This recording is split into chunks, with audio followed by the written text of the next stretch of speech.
Estimates बताते हैं कि नया वेरिएंट कोविड से भी एटलीस्ट 7 गुना ज्यादा डेडली है। इनफैक्ट 2 का केस फैटेलिटी रेट यानी कि इन्फेक्टेड लोग में से कितने लोग मरते हैं उसका परसेंटेज सिर्फ 1% है, लेकिन क्लेड 1 का केस फैटेलिटी रेट है 10%।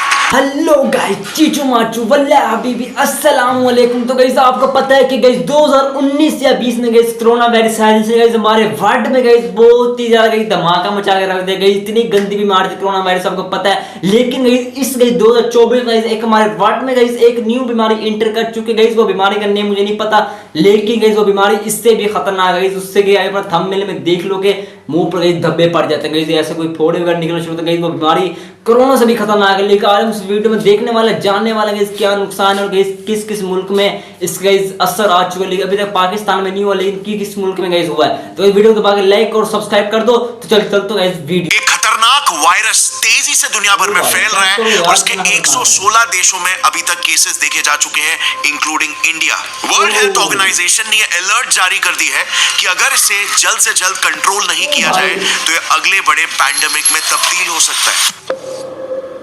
जस्ट पिछले ही हफ्ते 14 अगस्त के दिन WHO के डायरेक्टर डॉक्टर टेड्रोस ने खुद ये अनाउंस किया कि एक खतरनाक वायरस एमपॉक्स जो अब तक सिर्फ अफ्रीका के एक ही देश को इन्फेक्ट कर रहा था, वो पूरी दुनिया के लिए खतरा बन चुका है। ये डेडली एमपॉक्स वायरस, इसके कमजोर वेरिएंट ने साल 2022 में दुनिया भर में फैलने की कोशिश की थी। इसका हाल ही में एक नया स्ट्रेन आया है जो पहले से भी कहीं ज्यादा पावरफुल और वायरुलेंट है।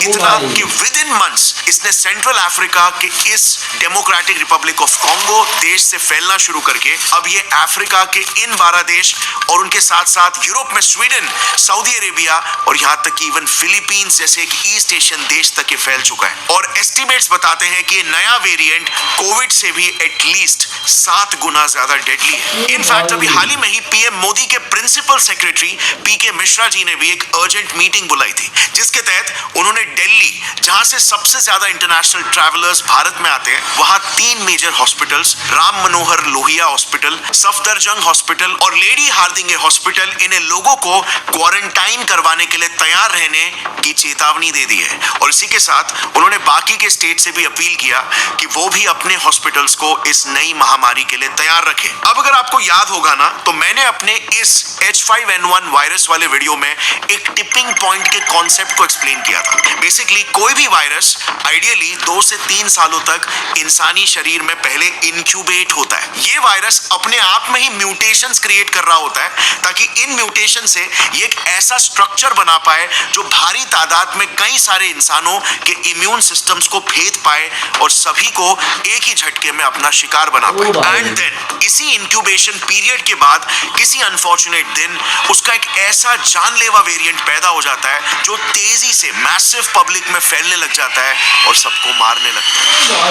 आज से एग्जैक्टली 2 साल पहले साल 2022 में इसी एमपॉक्स वायरस का एक लेस सीरियस आउटब्रेक आके जा चुका है, जिसने दुनिया भर में 1 लाख लोगों को इफेक्ट किया था, which basically means इसे काफी ज्यादा समय मिल गया था इंक्यूबेशन के लिए। और अब वाला वेरिएशन पहले वाले से भी काफी ज्यादा स्ट्रॉन्ग है। सो क्या इस वायरस का भी फाइनली टिपिंग पॉइंट आ चुका है, जैसे मार्च 2020 में कोविड वायरस का आया था, और अब यहाँ से और ये तेजी से वायरल हो जाएगा और ग्लोबल पैंडेमिक कॉज करेगा? क्या हम फिर से इस बार 2 साल के लॉकडाउन में ढकेले जाएंगे? और ये वायरस सिर्फ अफ्रीका के एक देश में से अचानक से पूरी दुनिया में कैसे फैल गया? क्या कोविड की ही तरह इसके साथ भी किसी ने कोई छेड़खानी की है क्या, जिससे ये जानलेवा बन गया? और क्या हमारे पास इसकी कोई वैक्सीन मौजूद है भी कि नहीं, या इस बार भी हम वही पिछली बार की तरह हेल्पलेसनेस एक्सपीरियंस करेंगे जैसे हमने कोविड के वक्त एक्सपीरियंस किया? वेल, आज इन्हीं सभी सवालों के जवाब मैं इस वीडियो में पूरे साइंस के साथ एकदम आसान भाषा में आपको एक्सप्लेन करूंगा। So let's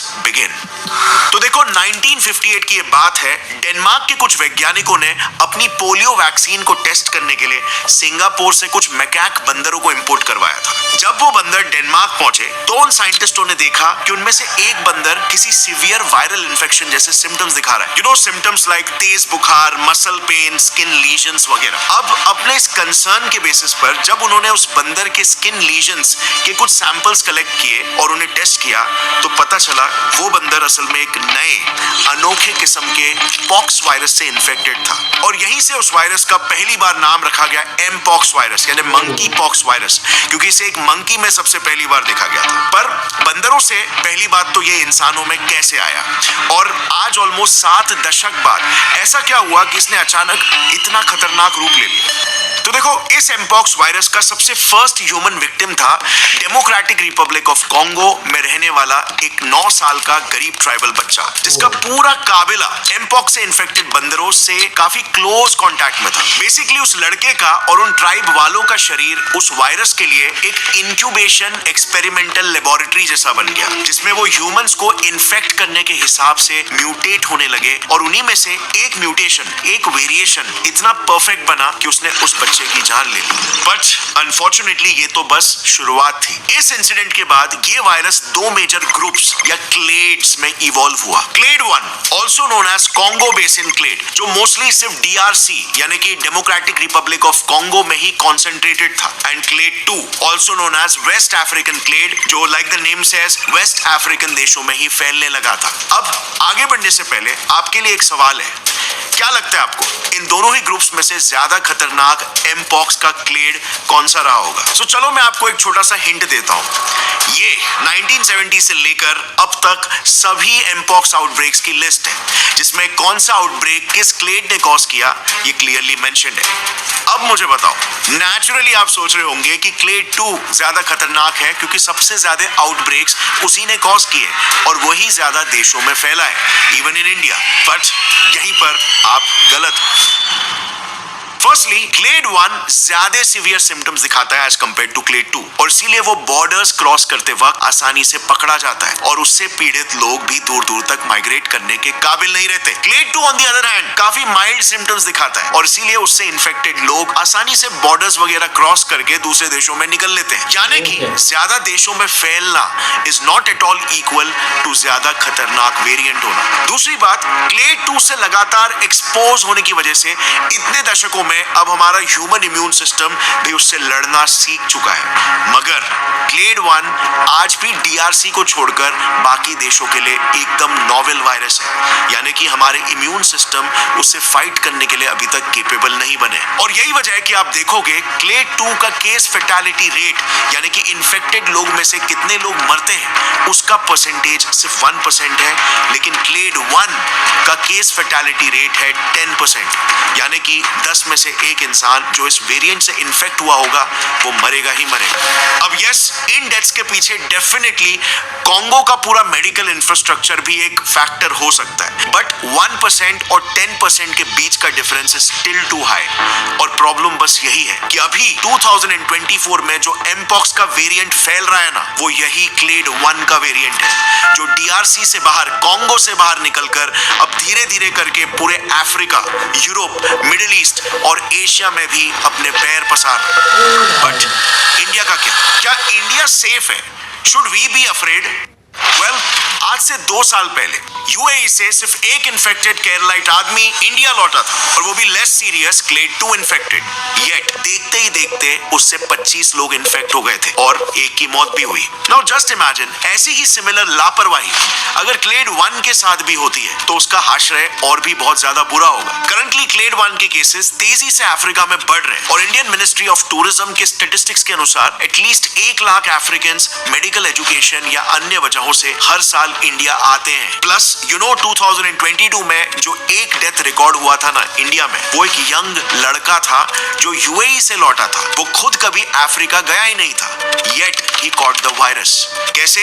well, simply because UAE में वो एक ऐसे इंसान के क्लोज कांटेक्ट में आ गया जो अफ्रीका से लौटा था। यानी कि सिर्फ उन लोगों को स्क्रूटिनाइज करके मतलब नहीं है जो अफ्रीका से आ रहे हैं, वो लोग भी रिस्क में हो सकते हैं जो किसी भी और फॉरेन कंट्री से आ रहे हैं। अगर हमें इस क्लेड 1 को हमारे देश में घुसने से रोकना है तो हमें सबको टेस्ट करना पड़ेगा, क्योंकि अगेन उस एक अकेले लड़के ने 25 लोगों को इन्फेक्ट कर दिया, और हर साल एटलीस्ट 90 लाख लोग रेगुलरली ट्रैवल करते हैं between India and UAE.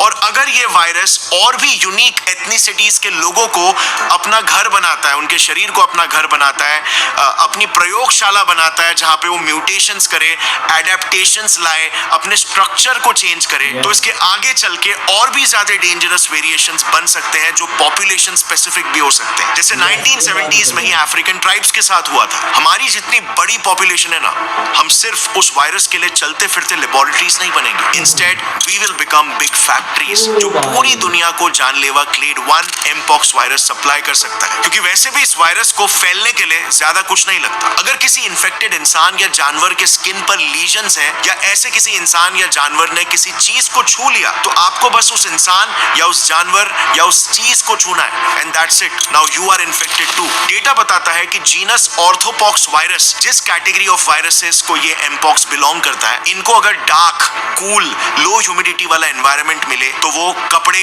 Table, कांच ऐसे इनएनिमेट ऑब्जेक्ट्स पर भी 15 दिनों से भी ज्यादा समय तक आराम से जिंदा बचे रह सकते हैं। यानी ट्रेन वगैरह से ट्रैवल करते वक्त हो सकता है कि कोई इन्फेक्टेड इंसान 10 दिन पहले उस ट्रेन की सीट पर बैठा हो, बट अगर उसका वायरस वहां पर सीट पर छूट गया तो वो फिर भी लोगों को इन्फेक्ट करेगा। और हमारे इंडियन ट्रेन्स की भीड़ के बारे में तो आपको पता ही है। आप इमेजिन कर सकते हो how dreadful that situation would turn out to be. अगर लेट्स से इस वायरस ने आपको इन्फेक्ट कर लिया, तो आपके साथ एग्जैक्टली क्या होगा, या कैसे पता लग सकता है कि किसी एक पर्सन को उस वायरस ने इन्फेक्ट किया है या नहीं? तो देखो, like I said, mpox virus के 2 स्ट्रेन्स हैं, क्लेड 1 और क्लेड 2। लेकिन इनमें एक चीज अच्छी है कि इनके सिम्टम्स बिल्कुल सेम ही होते हैं, बस सिवियरिटी का फर्क होता है। क्लेड 1 के सिम्टम्स ज्यादा सीरियस और डेडली होते हैं और क्लेड 2 के थोड़े कम। दोनों ही केसेस में वायरस के कांटेक्ट में आने से लेकर फुल ब्लोन इन्फेक्शन बनने तक आपका शरीर मेजरली 3 स्टेजेस से गुजरता है। Stage number 1 incubation period, stage number 2 prodrome और स्टेज नंबर 3